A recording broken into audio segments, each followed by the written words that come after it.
Welcome to episode 1 of the Moderately Moco Minute. The idea for the series is to use short-form video to go over what we view as the top local stories of the day and reach more people.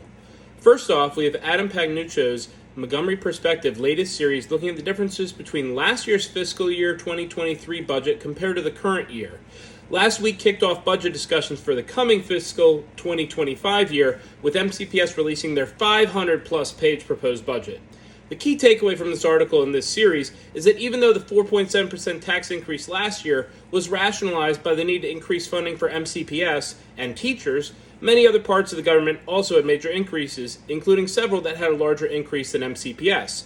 MCPS also in recent months moved some of their money from the instructional budget over to other spending, meaning that they did not actually use all the money allotted to instructional budget for that purpose.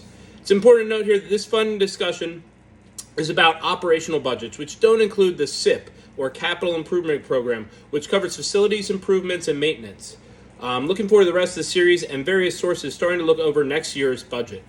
Next, we have an article in the Annapolis Patch reporting on Maryland being the third worst in the nation for November grocery price increases over the past year.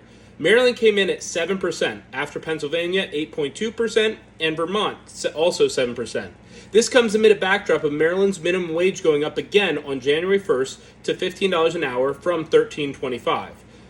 Montgomery County already has a minimum wage of $14.50 for small businesses and $15 for bigger businesses, but county law indexes the wage for inflation, so that will continue to grow.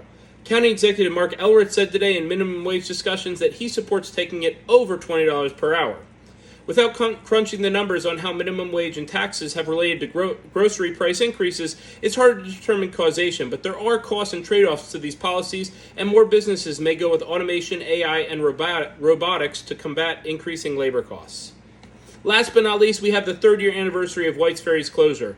Even longtime proponents such as Jim Brown, the president of the commissioners of the town of Poolesville, expressed frustration, saying, "We'll always want White's Ferry to return to service, but it's time to move on, unfortunately," while emphasizing that it's time for the two private owners to reach an agreement and end this farce of a stalemate.